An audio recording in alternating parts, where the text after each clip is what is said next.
I used to love Halloween. I know everybody says that, but for me it was different.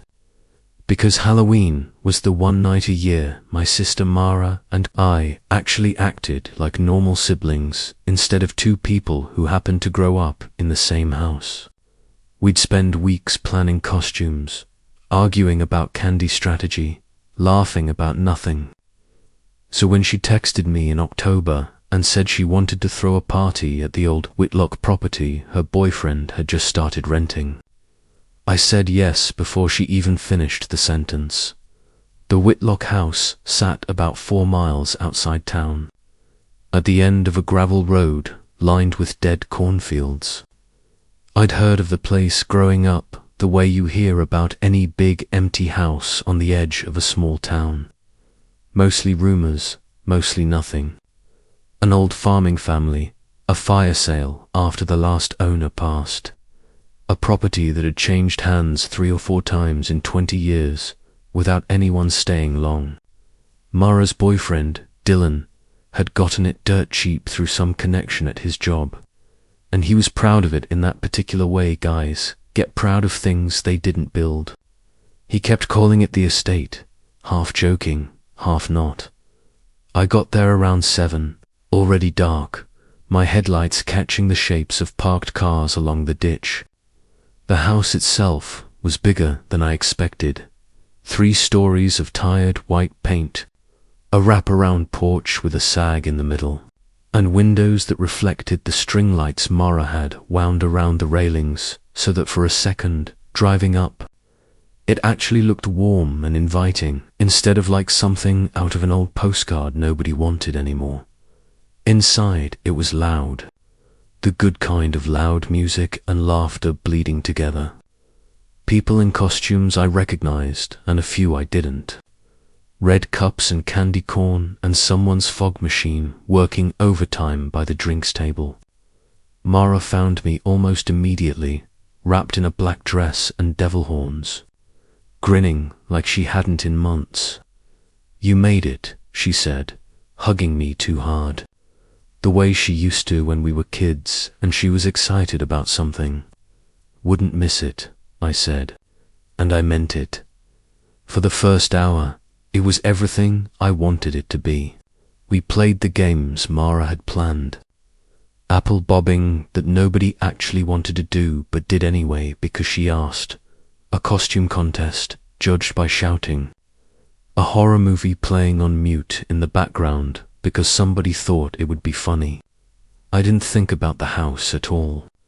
I didn't think about the way the hallway light flickered every so often, or the strange cold spot by the basement, the door that everyone joked about and then avoided, without really talking about why. It was around 9:30, when Dylan suggested we play a game he called the walk. I'd never heard of it before, and looking back, I don't think anyone there had either. Not really, not the way he described it. He said it was something the previous owners used to do on Halloween. Some tradition tied to the property that you split into pairs, and each pair had to walk from the porch to the old grain silo out past the tree line and back. No phones, no flashlights, just each other. Whoever made it back first won a prize nobody actually cared about. It was the kind of thing that sounds fun with a few drinks in you and a house full of people cheering you on. I paired with a friend of Mara's named Casey, someone I'd met maybe twice before, sharp laugh, easy to talk to. We were 4th in line, waiting on the porch while the first 2 pairs disappeared into the dark toward the silo. Their voices carrying back at first and then fading out entirely once they crossed past where the porch light gave up. I want to be honest about something. I wasn't scared yet. Not really. I remember feeling that specific kind of low-grade unease you get from stepping off a lit porch into a big dark field. The kind that has nothing to do with ghosts, and everything to do with your eyes adjusting and your ears working overtime because they suddenly have to. Casey and I talked the whole way out, Dumb stuff, work stuff, nothing that mattered. The silo rose up out of the dark like a pale column, and we touched it, laughing, and turned back. That was when I noticed the first thing that didn't sit right. We passed the second pair on our way back.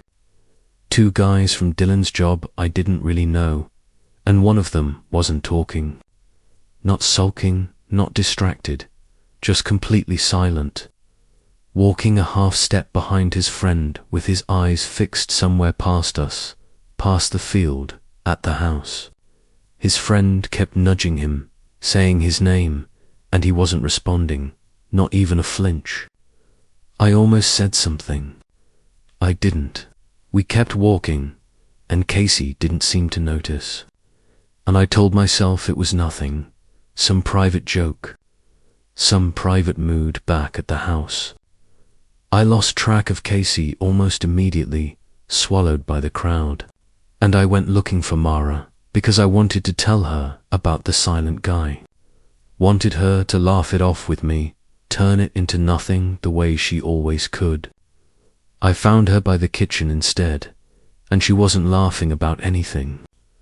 She was standing very still, holding her phone, her devil horns slightly crooked, staring at the screen like it had told her something she didn't want to hear. "Everything okay?" I asked. She looked up too fast. That specific kind of fast that means someone's been caught doing something they don't want you to see, and slid the phone into her pocket. "Yeah, fine. Just work stuff." Mara didn't work nights. I didn't say that out loud. I want to tell you I let it go because I trusted her. But the truth is, I let it go because the party pulled me back in. Because someone handed me a drink. Because for a little while it really was fun again. Dancing badly in a stranger's kitchen, watching Dylan try and fail to do a keg stand. Watching the fog machine die a slow, sputtering death. It's strange how a night can hold two completely different textures at once. The surface of it loud and bright, and underneath, something quieter starting to shift. The silent guy from the walk left early. I noticed because his friend came back in alone around 10:30, apologizing to Dylan, saying his buddy wasn't feeling well, said he needed to go home. I didn't think much of it at the time. People leave parties. But I noticed, walking past the window later, that his car was still parked in the ditch. Still there at midnight. Still there, as far as I know. When I left myself, hours later, around 11, Mara pulled me aside, out onto the porch, away from the noise. And she had that look again, the caught look.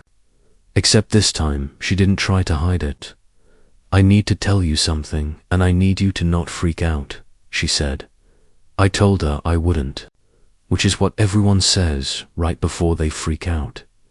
She said that when Dylan signed the lease, there'd been a clause about respecting existing arrangements on the property that neither of them had really understood. Something their landlord had waved off as boy. She said that 2 nights ago, she'd been alone in the house, waiting for a delivery. And she'd heard someone in the basement, footsteps, slow, deliberate, back and forth. Even though the door was locked from the outside, the way it always was.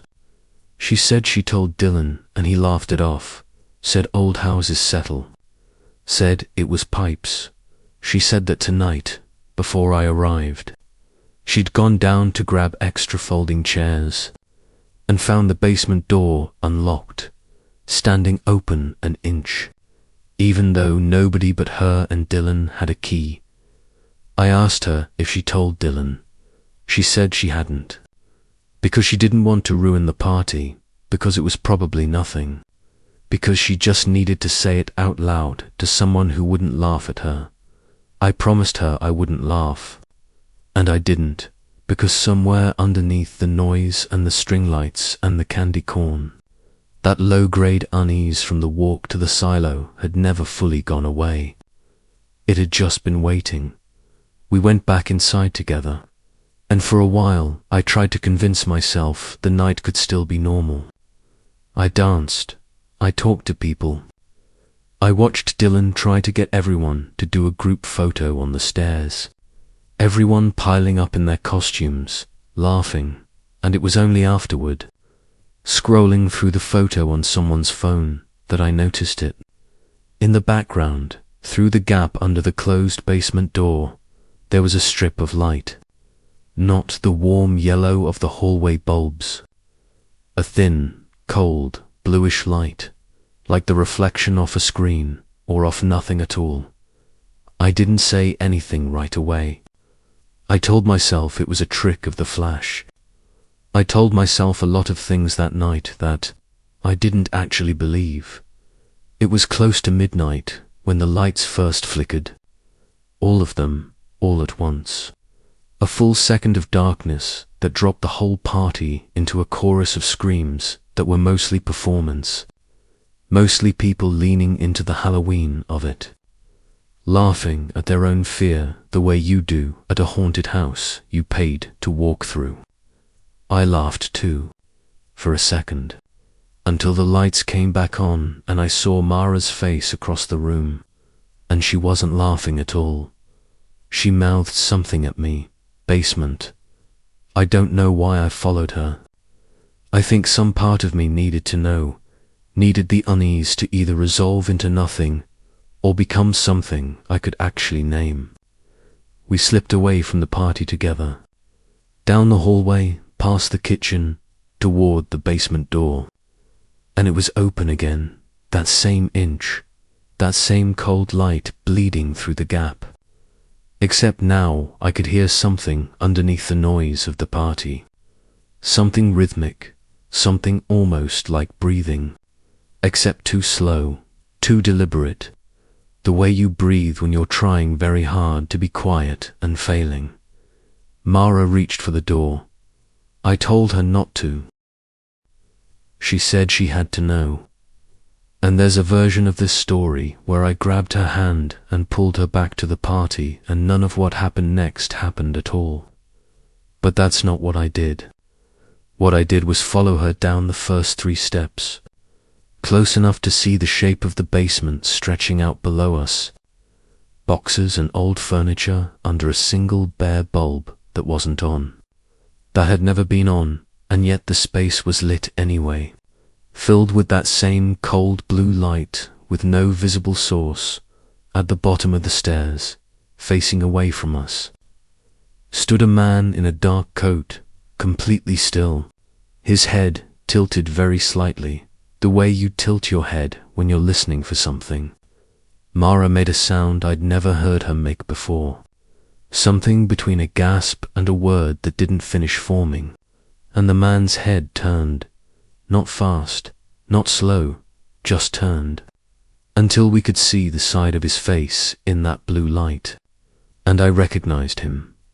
It was the silent guy from the walk to the silo, the one whose car never left, except his eyes weren't right, weren't focused on us or on anything, wide open and fixed on some middle distance, like he was looking through the wall behind us at something only he could see, and his mouth was moving, forming words with no sound coming out, over and over, the same shape repeating. Mara grabbed my arm so hard it left a mark I still have. We ran back up the stairs, and I slammed the basement door and threw the bolt. And we stood there in the hallway, breathing like we'd sprinted a mile.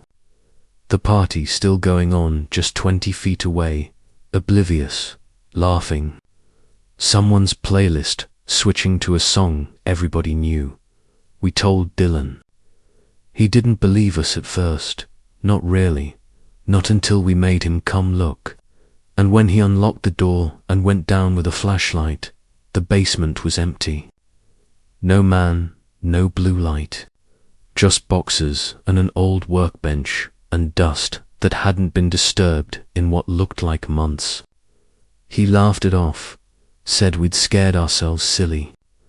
said it was the fog machine playing tricks with the lighting. And maybe some part of me wanted so badly to believe that I almost did, except the silent guy's car was still there when I left the party at 2 in the morning. Frost already forming on the windshield, and it was still there 3 days later when I drove past on my way to see Mara, and when I finally worked up the nerve to ask around. Nobody could tell me his last name. Nobody could tell me where he lived. Nobody at Dylan's job even remembered inviting him. He'd just shown up, the way people do at parties sometimes. A friend of a friend nobody actually knows. Mara moved out of state with Dylan about 2 months later. A decision she made fast, faster than made sense for someone with a decent job and a decent apartment. And when I asked her why, all she'd say was that she couldn't sleep in that town anymore. That she kept hearing something moving in whatever basement she happened to be near, even in buildings that didn't have basements at all. I still think about that thin strip of blue light under the door sometimes. Late at night, when the house is quiet enough that I can hear my own pipes settling, and I tell myself it's nothing, the way you tell yourself these things. And most nights, that's enough to fall asleep. Most nights, I never found out who he was. I never found out what he was mouthing, over and over, in a silence that should have had sound in it and didn't. And sometimes, when I'm home alone with the lights off, I catch myself tilting my head just slightly, listening for footsteps in a basement I don't have.